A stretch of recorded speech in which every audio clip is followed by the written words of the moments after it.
Year 1917 archaeological survey of India यानी ASI अपने एक आर्कोलॉजिस्ट को पंजाब स्टेट के एक छोटे से जगह पर सर्वे करने के लिए भेजती है और ठीक 3 दिनों के बाद इस आर्कोलॉजिस्ट को वापस बुला लिया जाता है।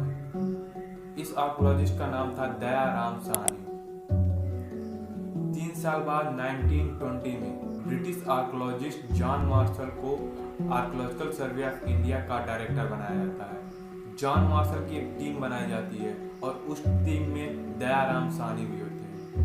इस टीम को उसी जगह पर सर्वे करने के लिए भेजा जाता है जहां पर ठीक 3 साल पहले 1917 में दयाराम साहनी को सिर्फ 3 दिनों के लिए सर्वे करने के लिए भेजा गया था। 1920 दयाराम साहनी और उनकी टीम सर्वे कर रही होती है और इस सर्वे में कुछ ऐसे सील्स और स्ट्रक्चर्स मिलते हैं जिसके बारे में यहाँ पर सर्वे कर रही टीम ने भी नहीं सोचा था। इससे पहले इस तरह के सील्स और स्ट्रक्चर्स सिर्फ एक ब्रिटिशर जिनका नाम जेम्स लुइस था उनकी आर्ट्स और पेंटिंग्स में देखा गया था।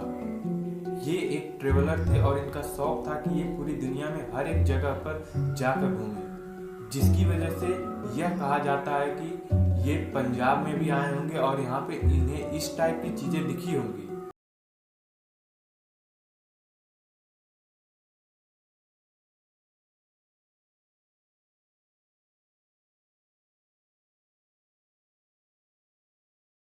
ठीक 1 साल बाद 1921 में एक दूसरी टीम जिसे RD बनर्जी लीड कर रहे थे, उस टीम ने भी एक ऐसी ही एक और जगह का पता लगाया जहां पर फिर कुछ इसी टाइप की सील्स, पोएट्रीज और टेराकोटाज देखे गए।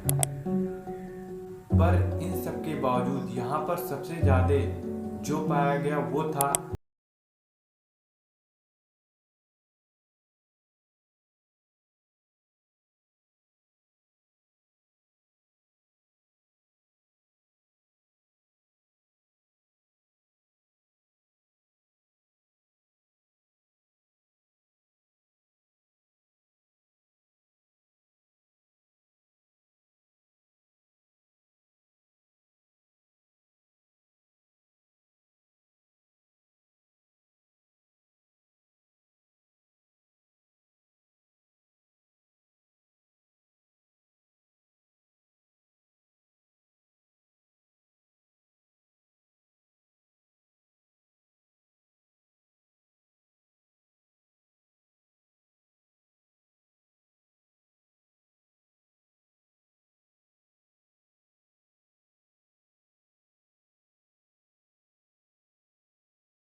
साल पुरानी है और यह सभ्यता सिंधु नदी यानी इंडस रिवर के करीब थी, जिसकी वजह से इसका नाम इंडस वैली सिविलाइजेशन रखा। और आज से 8000 साल पहले इस सिविलाइजेशन ने अपने शहरों को जिस तरीके से प्लान करके बनाया था, आज इंडिया के बड़े बड़े शहर भी उस तरीके की टाउन प्लानिंग करके नहीं बनाए जा सके हैं। उस टाइम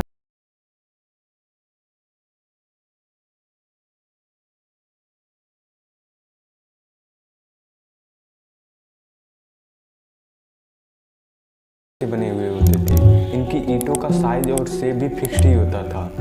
इनके घरों में टॉयलेट्स भी पाए गए हैं और इनके शहरों में कई सारी जगहों पर कुएं भी पाए गए हैं जिनका यूज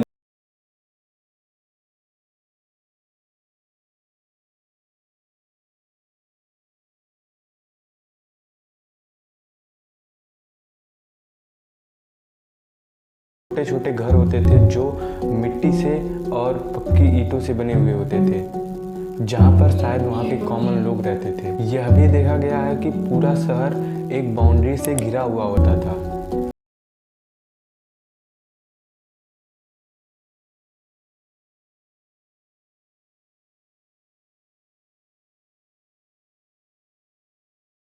डीप है। इसके बारे में हिस्टोरियन का कहना है कि इसका कोई कल्चरल यूज हो सकता है या फिर इंडस के लोग इसका यूज पूजा करने के लिए करते होंगे। लेकिन यह बात भी जानना जरूरी है कि इस सिविलाइजेशन में किसी भी प्रकार की मंदिर, मस्जिद या किसी भी भगवान की मूर्तियां नहीं पाई गई हैं। उस टाइम पर इन लोग का खुद का standard weight and measuring system था, जिससे यह पता लगाया गया कि उस टाइम पे भी लोग व्यापार करते थे। और यह भी पाया गया कि इनका व्यापार मेसोपोटामियन और इजिप्शियन सिविलाइजेशन से भी होता था, क्योंकि इनके कुछ सील्स और पोएट्रीज मेसोपोटामियन सिविलाइजेशन में पाया गया था।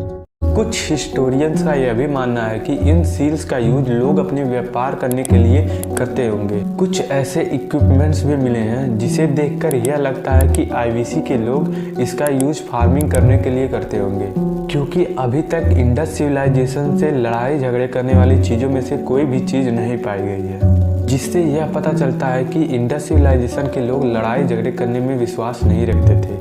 लेकिन मेसोपोटामिया और इजिप्शियन सिविलाइजेशन में यह देखा गया है कि वहाँ पर युद्ध करने वाली कई सारे हथियार पाए गए हैं। अभी तक जितनी भी चीज़ें मिली थी उसके बारे में हिस्टोरियंस ने कुछ न कुछ पता लगा लिया था, लेकिन इंडस सिविलाइजेशन की लैंग्वेज के बारे में अभी तक पता नहीं लगाया जा सका है। आज हम इसे इंडस स्क्रिप्ट के नाम से जानते हैं। इसके बारे में पता लगाना मुश्किल इसलिए है क्योंकि जब जब हमें कोई भी नई चीज़ मिलती गई तो उस पर हर बार अलग अलग टाइप के अलग अलग साइंस मिलते गए। और इतना ही नहीं, हर बार हमें जो चीज़ें मिली उस पर सिर्फ 4 या 5 साइंस ही होते थे, जिसकी वजह से यहाँ पर 400 से ज़्यादा साइंस मिले।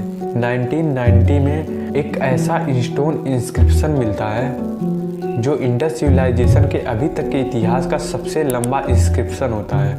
इसमें 10 सिंबल एक स्ट्रेट लाइन में पाए जाते हैं और हर एक सिंबल 37 सेंटीमीटर का होता है, और जिस बोर्ड पर यह बनाए गए होते हैं वह 3 मीटर लंबा होता है, और इनमें से एक सिंबल 4 बार रिपीट किया हुआ होता है। इसके बारे में आर्कियोलॉजिस्ट आर.एस. बिष्ट कहते हैं यह इंस्क्रिप्शन गेट के पास पाया गया है, जिसकी वजह से यह हो सकता है कि यह इंस्क्रिप्शन एक साइन बोर्ड का काम कर रहा हो उन लोगों के लिए जो शहर में नए हों। इन सब चीज़ों के बावजूद कुछ चीज़ों को आर्कियोलॉजिस्ट और हिस्टोरियंस की मदद से पता लगाया गया, जिसमें सबसे बड़ी चीज़ यह थी कि Indus script right to left लिखा जाता है। जैसे हिंदी और इंग्लिश लेफ्ट टू राइट लिखा जाता है, लेकिन उर्दू राइट टू लेफ्ट लिखा जाता है, उसी तरीके से इंडस स्क्रिप्ट भी राइट टू लेफ्ट लिखा जाता है। क्योंकि अभी तक जितने भी साइंस पाए गए हैं उनमें से ज़्यादातर में यह देखा गया है कि कुछ लेटर्स को लिखने के बाद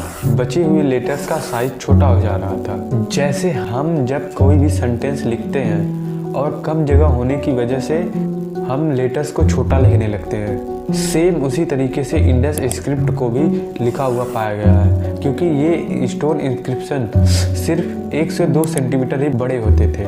इंडस सिविलाइजेशन के साथ साथ मेसोपोटामियन और इजिप्शियन सिविलाइजेशन भी थी, लेकिन इजिप्शियन सिविलाइजेशन की लैंग्वेज का पता बहुत ही आसानी से लगा लिया गया था, जिसका सबसे बड़ा कारण था रोजेटा स्टोन। रोजेटा स्टोन को पियरे फ्रांकोइस पाउचार्ड ने 1799 में इजिप्ट के एक शहर रोजेटा नाइल डेल्टा के पास खोजा था।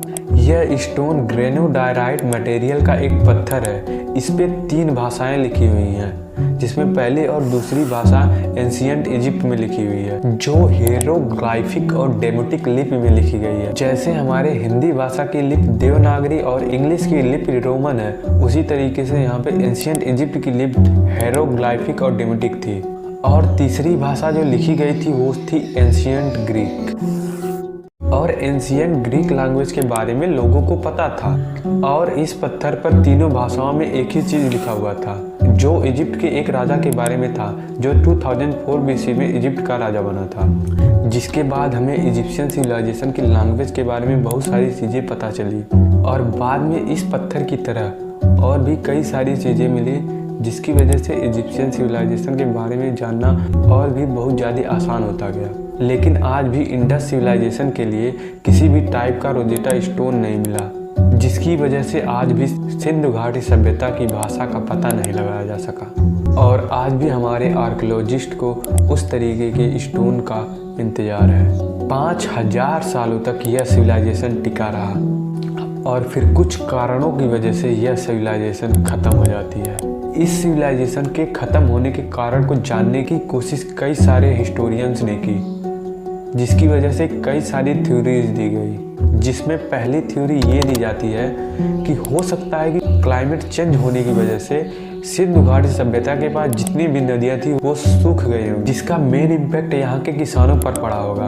और सिंधु सभ्यता पूरी तरीके से फार्मिंग पर ही डिपेंड थी, जिसकी वजह से इस सभ्यता का डिक्लाइन हुआ। दूसरी थ्योरी यह दी जाती है कि मेसोपोटामिया के साथ व्यापार बंद हो गया हो और जिसकी वजह से व्यापार न कर पाने के कारण इस सिविलाइजेशन का डिक्लाइन हुआ। ब्रिटिश आर्कियोलॉजिस्ट मोर्टिमर व्हीलर अपनी थ्योरी में यह कहते हैं कि नोमैडिक इंडो यूरोपियन ट्राइब, जिन्हें हम आर्यंस कहते हैं, वो जब इंडिया आए तब उन्होंने इंडस सिविलाइजेशन पर कब्जा कर लिया और उसे बर्बाद कर दिया, जिसे आज हम आर्यन इन्वेजन थ्योरी के नाम से भी जानते हैं। कुछ हिस्टोरियंस का यह भी मानना है कि सिंधु घाटी सभ्यता में किसी तरह की बड़ी महामारी आई होगी, जिसकी वजह से पूरे का पूरा शहर खत्म हो गया होगा, क्योंकि उस टाइम पर किसी भी तरीके की महामारी का आना आम बात था। और सबसे बड़ी थ्योरी जिसे मैक्सिमम हिस्टोरियंस और आर्कियोलॉजिस्ट सपोर्ट करते हैं वो ये थी कि सिंधु घाटी सभ्यता में एक बहुत बड़ी बाढ़ आई होगी, जिसकी वजह से पूरा शहर डूब गया होगा और सिंधु घाटी सभ्यता पूरी तरीके से खत्म हो गई होगी।